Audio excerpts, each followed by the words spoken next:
예산군의회가 후반기 의장 선거를 두고 의원들 간 법적 다툼까지 벌이는 등 파행이 지속되고 있습니다. 예산 심의 등 의회 운영 차질에 대한 우려가 나오고 있습니다. 당진시의회도 의장단 구성에 난항을 겪고 있습니다. 여야가 팽팽한 대치를 이어가면서 선거 규정을 개선해야 한다는 목소리가 나옵니다. 미래 항공 모빌리티 핵심 부품을 시험 평가하는 기관이 서산에 들어섭니다. 사업비 320억 원이 투입돼 오는 2026년까지 건립될 예정입니다. 최근 소아와 청소년을 중심으로 백일해와 폐렴 등 감염병이 유행 조짐을 보이고 있습니다. 위생관리에 각별한 주의가 요구됩니다.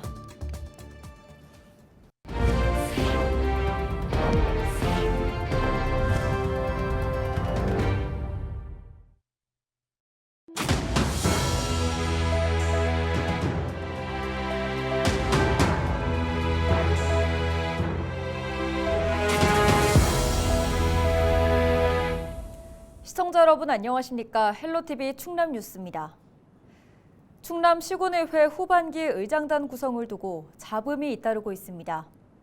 먼저 예산군의회에선 의결 정족수를 채우지 못했다며 법적 다툼까지 이어지고 있는데요. 지방의회 의장단 선거 때마다 잡음이 불거지고 있는 이유가 뭔지 알아봤습니다. 이미정 기자입니다. 지방의회 의장은 의회 대표로 안건 의결 등 주요 업무를 책임지고 운영합니다. 이렇다 보니 혜택도 뒤따릅니다. 의장에게는 관용차와 수행비서가 제공되고 별도의 업무 추진비까지 제공됩니다. 예산군 의회에 따르면 의장에게 지급되는 업무 추진비는 연간 3,181만 원, 부의장 1,518만 원, 상임위원장에게는 990만 원이 지급됩니다. 매달 받는 의정비 340만 원과 별도로 지급되는 겁니다. 여기에 의장단으로 선출되면 다음 선거를 앞두고 인지도까지 높일 수 있습니다. 때문에 의장단 자리를 두고 의원 간 자리 경쟁은 치열한데 예산군 의회에서도 잡음이 흘러나오고 있습니다. 지난주 예산군 의회가 본회의를 열고 이상우 현 의장을 후반기 의장으로 강성구 의원을 부의장으로 선출했는데 문제는 이날 선거에 예산군 의원 11명 중 5명만 참석했다는 겁니다. 이날 선거에 불참했던 장순관 의원은 이번 의장 선거가 군의회 회의 규칙인 재적의원 과반수 출석에 과반수 득표 원칙을 어겼다며 법원에 효력 정지와 직무정지 가처분 신청을 냈습니다. 이에 대해 강성구 의원은 군의회 회의 규칙의 의결 정족수 규정에는 다양한 해석이 가능하다고 설명했습니다. 다시 말해 의결 정족수에 관한 규정을 어긴 게 아니라는 겁니다. 의원들 간 법적 다툼이 오가는 사이 의회가 제대로 된 역할을 하지 못한다는 지적이 나오고 있습니다. 의장단 구성이 늦어지면 예산 심의 등에도 차질이 생기기 때문입니다. 이후에 있을 예산 결산 심의 부분에 대해서도 정말 중요한 안건인데 이걸 어떻게 처리를 해야 할지 이 11명이라는 의원들이 국민을 책임지고 이렇게 생각하고 한 행동인지 다 양쪽에서 생각해 봤으면 좋겠고 당장 오는 15일부터 추경안 심사 등 각종 안건에 대한 심사도 제대로 이뤄질지 미지수인 상황. 지역 현안 논의에 앞장서야 하는 의원들이 자리 싸움에만 몰두하면서 의회 본연의 업무를 잊고 있다는 비판이 나오고 있습니다. 헬로티비 뉴스 이미정입니다. 여야 의원 수가 같은 당진시 의회에서는 전반기에 이어 후반기에도 의장 자리를 놓고 팽팽한 대치가 이어지고 있습니다. 파행을 막기 위해서는 우선 선거 규정부터 손봐야 한다는 지적이 나옵니다. 한범호 기자입니다. 국민의힘과 더불어민주당이 7대7로 동수인 당진시의회. 지난주 후반기 의장단 구성을 위한 임시회가 열렸지만 민주당 의원들이 불참하면서 선거가 무산됐습니다. 민주당은 전반기 국민의힘에 뺏긴 의장 자리를 후반기엔 가져와야 한다는 입장입니다. 7대7 동석에서 전반기를 이제 국민의힘이 했잖아요. 그러니까 후반기는 민주당이 해야 된다. 그 논리를 가지고 지금 진행하는 거고요. 국민의힘도 전후반기 의장직을 나눠야 할 근거가 없다며 물러서지 않고 있습니다. 의장 자리를 그렇게 쉽게 전반기 했다고서 후반기 내주라는 그런 법도 없고 주례도 없어요. 그냥 그건 쭉 가도 되고 또 연임해도 되고. 여야 대치는 이번이 처음이 아닙니다. 2년 전 전반기 의장 선거에선 3차 투표까지 간 끝에 연장자가 선출됐습니다. 시의회 본연의 역할보다 좀 제사보다 제밥에 더 관심을 가진다는 게 당시 시민사회의 전 여론이라고 생각을 합니다. 이런 일이 반복되자 지역사회에선 선거를 보다 공개적이고 투명하게 치르도록 규정을 개선해야 한다는 목소리가 나옵니다. 사전 후보 등록과 정견 발표를 의무화해 유권자들의 알 권리를 보장하고 여론을 형성해야 한다는 겁니다. 그런 것이 없으면 이게 좀 야합 정치 같은 그런 느낌이 들거든요. 너무 폐쇄적인 모습으로 가는 것은 시대에 또 부응하지도 않는 거고, 그렇기 때문에 좀 더 이렇게 오픈화시키는 것이 보다 더 민주적인. 득표수가 같을 때는 바로 연장자 손을 들어줄 게 아니라 선수를 우선하는 게 바람직하다는 의견도 제시합니다. 아무래도 이제 초선 의원과 재선 의원을 비교해 보면 시정에 대한 인식이나 이런 것이 다르죠. 경험이라든가 역량 그런 것을 존중해 주는 것이 의회의 어떤 풍토를 위해서도 그것이 바람직하지 않느냐, 그런 생각이 듭니다. 선거 규정이 담긴 당진시의회 회의 규칙을 개정하는 주체는 당진시 의원들. 이런 가운데 의장 선거를 두고 곳곳에서 잡음이 잇따르면서 기초의회 정당 공천 제도 폐지론도 다시 고개를 들고 있습니다. 헬로티비 뉴스 한보호입니다. 서산의 미래 항공 모빌리티 핵심 부품을 시험 평가하는 기관이 들어섭니다. 충남도와 서산시는 산업통상자원부에 그린 도심 항공교통과 미래형 항공기체 핵심 부품 시험 평가 기반 구축 사업 공모에 최종 선정됐다고 밝혔습니다. 이에 따라 사업비 320억 원이 투입돼 서산 부성면 간척지에 미래 항공 모빌리티 시험 평가 센터가 오는 2026년 상반기까지 건립됩니다. 기관 운영은 한국자동차연구원을 중심으로 충남 테크노파크 등이 공동 참여할 예정입니다.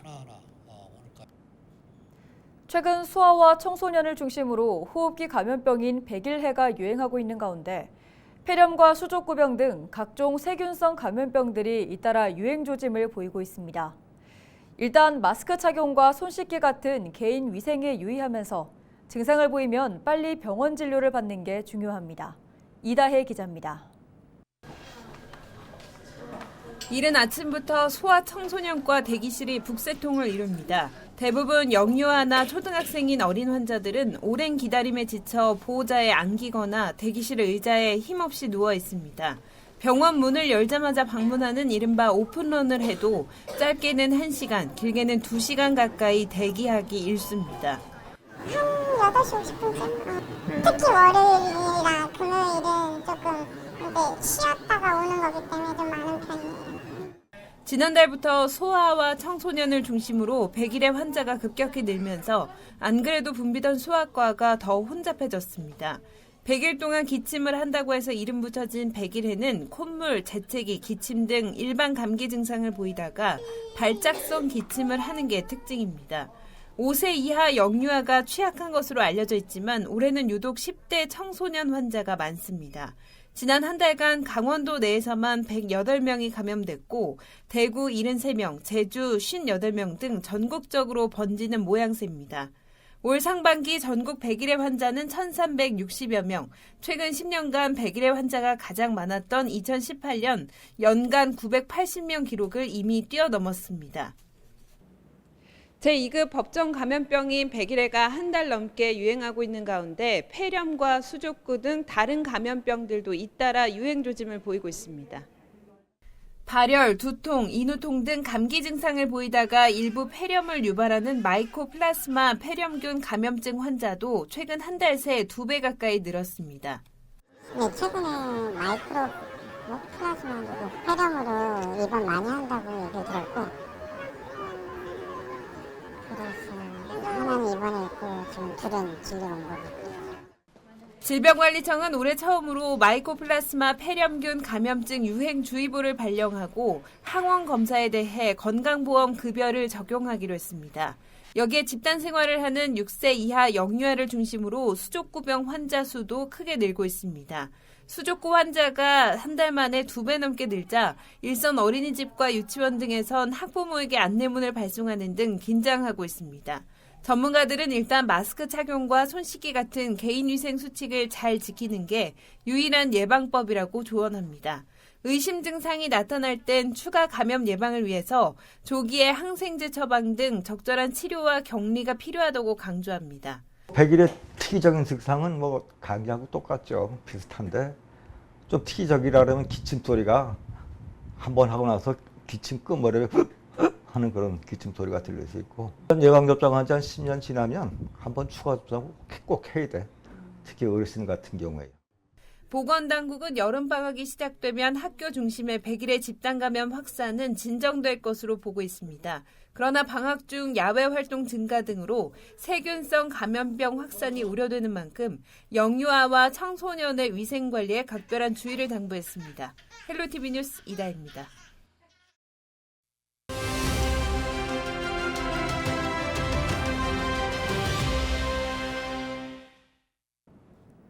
충남도가 나무의사 제도의 정착을 위해 제도 홍보와 함께 수목 관련 위법행위 단속을 진행합니다.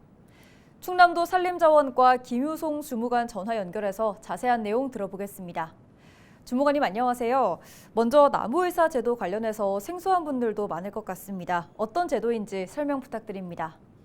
네, 나무의사 제도는 병해충 등 수목 피해가 발생했을 때 수목진료 전문가가 증상을 진단하고 적절히 치료함으로써 농약 오남용을 방지하고 국민 불안감을 해소하고자 도입된 제도입니다. 나무의사 제도 시행으로 수목진료는 국가, 지자체, 수목 소유자가 직접 진료하는 경우를 제외하고는 나무의사와 수목치료 기술자를 보유한 나무병원에서만 할 수 있습니다. 네, 이런 나무의사 제도의 정착을 위해서 충남도가 홍보와 계도 활동을 할 거라고 들었습니다. 이 내용도 소개해 주시죠. 네, 충청남도는 건전한 수목진료 환경을 조성하고 나무의사 제도의 안정적인 정착을 위해서 오는 31일까지 제도 홍보 및 수목 관련 위법행위 집중 단속을 추진합니다. 나무의사 제도 시행으로 기존의 아파트, 학교 등의 병해충 방제 작업을 대행해온 실내 소독, 조경업체는 더 이상 수목 진료가 불가능한데요. 이에 따라 아파트 단지, 학교 숲 등 수목관리 주체를 대상으로 집중 계도 활동을 추진하고 위법 행위를 단속할 계획입니다. 네, 그럼 어떤 부분들에 대해서 점검이 이루어지는 건가요? 네, 계도 단속은 시군별 단속반을 편성해 7월 한 달간 진행되는데요. 단속반은 생활권 수목을 대상으로 예찰 방제 실태 등도 살피게 됩니다. 주 계도 단속 대상은 나무병원으로 등록하지 않고 수목을 진료하는 경우, 나무의사 또는 수목치료기술자가 아닌 자가 수목을 진료하는 경우 등입니다. 충청남도는 산림보호법에 따라 수목 진료가 적법하게 시행 관리될 수 있도록 계도 단속과 홍보를 병행하고 나무의사 제도의 빠른 정착을 위해 최선을 다할 방침입니다. 네, 여기까지 듣겠습니다. 지금까지 충남도 산림자원과 김유송 주무관과 함께했습니다.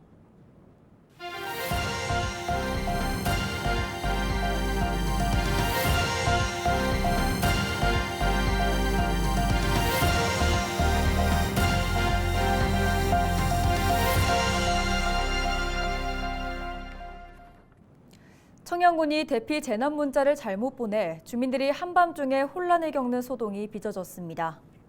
청양군은 지난 3일 밤 10시 57분 청양읍 우산성에 산사태가 발생했다며 인근 학교 체육관으로 대피하라는 재난 문자를 발송했습니다. 해당 문자에는 훈련이라고 적혀 있었지만 일부 주민들은 119에 문의를 하기도 했습니다. 청양군은 20분 뒤 정정 재난 문자를 보냈습니다. 잘못 발송된 재난 문자는 훈련 진행 중 직원이 실수로 전송한 것으로 파악됐습니다. 경기도 화성 배터리 공장 화재 참사로 연기된 베이밸리 비전 선포식이 오는 10월 열릴 예정입니다. 베이밸리는 아산만 일대를 반도체와 수소경제, 미래모빌리티 등 글로벌 경제 거점으로 육성하기 위해 충남도와 경기도가 함께 추진하고 있는 초대형 프로젝트입니다. 충남도와 경기도는 상생협력 협약을 맺고 세부 사업을 추진하고 있으며 앞으로 베이밸리 조성 지원 특별법 제정과 베이밸리 순환 고속도로 건설 등에 힘을 쏟을 계획입니다.